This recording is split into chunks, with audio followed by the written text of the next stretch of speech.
რამოდენიმე სიტყვით მიმართავ დამწყებ პნევმატიკოსებს. თუ გამოცდილების მიღება მომინდებათ, პნევმატიკის მხრივ არ არის პრობლემა. არ გვეზარება არანაირად, რაც ჩვენ ხელთ არის და რაც ოდნავ ჩვენ გაგვაჩნია, ყველაფერს გაგიზიარებთ. ასევე ტურნირებს ვატარებთ ჩვენი კლუბი. ღია ტურნირებს, სადაც როგორც ბენჩრესტი, ასევე სრაგ ჩელენჯი ტარდება. დაგეგმილი გვაქვს კიდევ სხვადასხვა კატეგორიები, ასე ვთქვათ და ვისაც გექნებათ სურვილი, მოგბრძანდით, ჩვენი კარი ღია.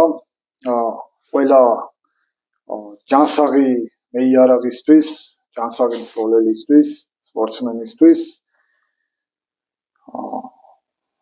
კიდევ რავი, შენ რაც დავამატებდი? არაფერი, უბრალოდ პნევმატიკაზე დავამატებ იმას, რომ პნევმატიკა არის გაუმაძღარი მსროლელებისთვის რა. და რა ვსგულისხმობ ამაში, რომ გასროლა ჯდება იაფი. ანუ ერთი რომ ჰაერით ვისვრით, ანუ ჰაერი ნიშნავს იმას, რომ ჰაერით ვისვრით. უბრალოდ ერთჯერადად უნდა ჩადოთ ინვესტიცია, რომელიც არც ისე ბევრი არ არის და ნებისმიერ ცეცხლსასროლეზე უფრო ნაკლები ინვესტიცია გამოდის ზუსტი სროლისთვის პნევმატიკაში ჩადებული და გულისხმობ რას. ანუ თოფი აბსოლუტურად პირადი არჩევანი არის და ეს არჩევანი უნდა გააკეთოთ არა სიზუსტის თვალსაზრისით, არამედ როგორ მოერგება იარაღი თქვენს ანატომიას რა. ჩაიდოთ ხელში, მიიბჯნოთ ხარზე და მოერგოთ ყველანაირად.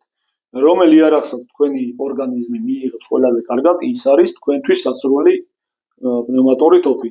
და რაც შეეხება ზუსტ სროლებს, წინა ვიდეოებში ყოველთვის აღნიშნავთ ხოლმე, რომ შედეგი არ ნიშნავს რა იარაღი გიკავია ხელში. მნიშვნელობა არ აქვს იარაღს რა აწერია და რა თანხმობა გადახდილი. შედეგი მაინც პირობითია და ინდივიდუალურია რა.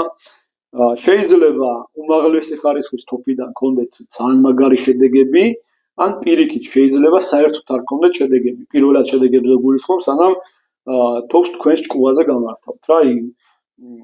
სიჩქარეს, ტყვია და ასე შემდეგ უნდა მოარგოთ აბსოლუტურად ყველაფერი რა.